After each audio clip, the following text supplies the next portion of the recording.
saya Rahman Putasari, saya Rizka Wahyuni, saya Nabila Maharani. Pada video kali ini kami akan membahas mengenai glikogenesis dan glikogenolisis. Selamat menyaksikan. Alat yang digunakan handphone dan laptop. Tujuan pembelajaran, mahasiswa mampu menunjukkan sikap tanggung jawab untuk memahami glikogenesis dan glikogenolisis. Prosedur proyek 1. Mempelajari dan memahami pokok bahasan mengenai glikogenesis dan glikogenolisis. 2. Mencari tahu mekanisme glikogenesis dan glikogenolisis.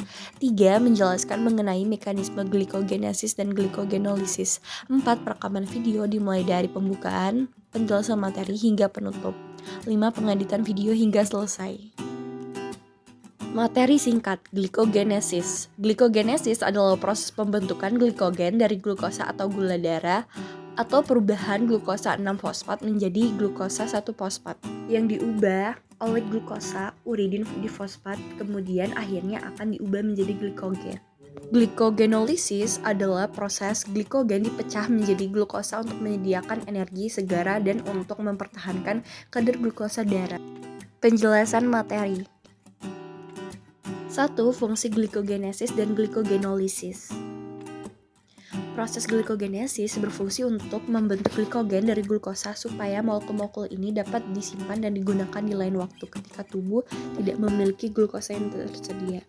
Simpanan glikogen tidak sama dengan lemak karena molekul ini sering digunakan di antara waktu makan, tepatnya saat kadar glukosa darah turun. Dalam kasus ini, tubuh akan mengambil cadangan glikogen untuk memproduksi glukosa melalui proses glikogenolisis. Glikogenolisis adalah proses glikogen dipecah menjadi glukosa untuk menyediakan energi segera dan untuk mempertahankan kadar glukosa darah.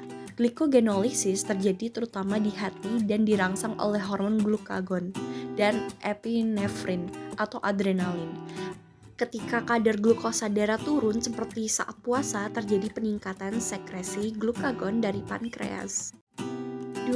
Mekanisme glikogenesis dan glikogenolisis yang terjadi pada makhluk hidup.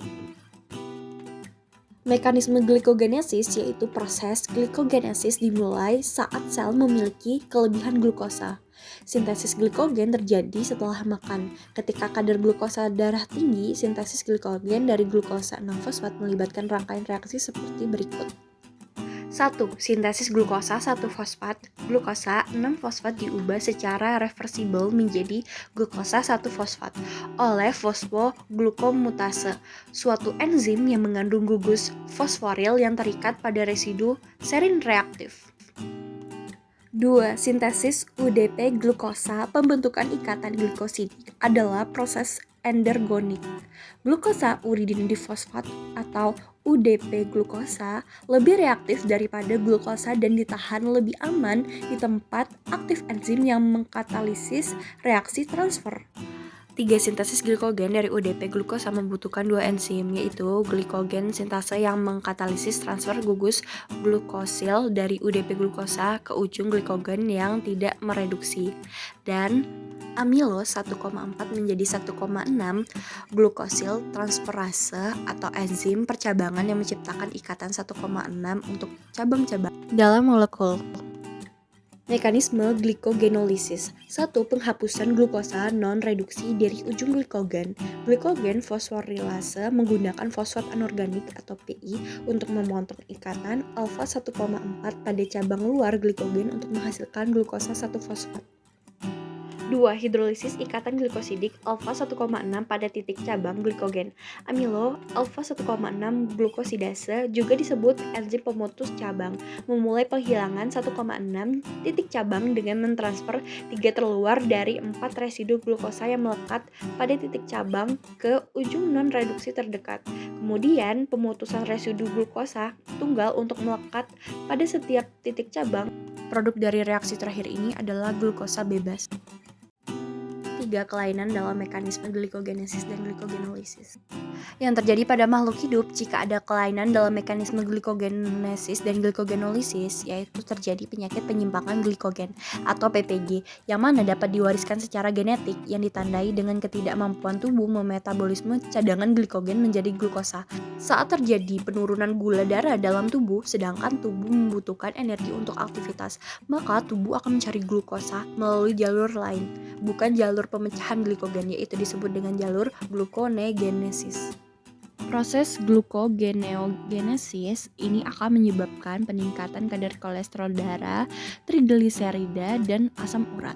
Kesimpulan 1. Glikogenesis adalah proses pembentukan glikogen dari glukosa atau gula darah atau perubahan glukosa 6-fosfat menjadi glukosa 1-fosfat yang diubah oleh glukosa uridin difosfat kemudian akhirnya diubah menjadi glikogen. 2. Glikogenolisis adalah proses glikogen dipecah menjadi glukosa untuk menyediakan energi segera dan mempertahankan kadar glukosa darah.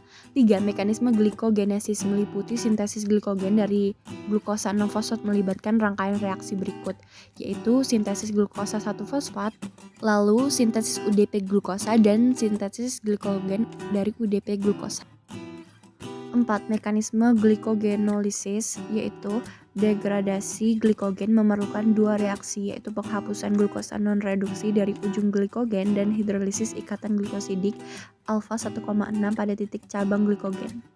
5. Yang terjadi pada makhluk hidup jika ada kelainan dalam mekanisme glikogenesis dan glikogenolisis, yaitu terjadi penyakit penyimpanan glikogen atau PPG.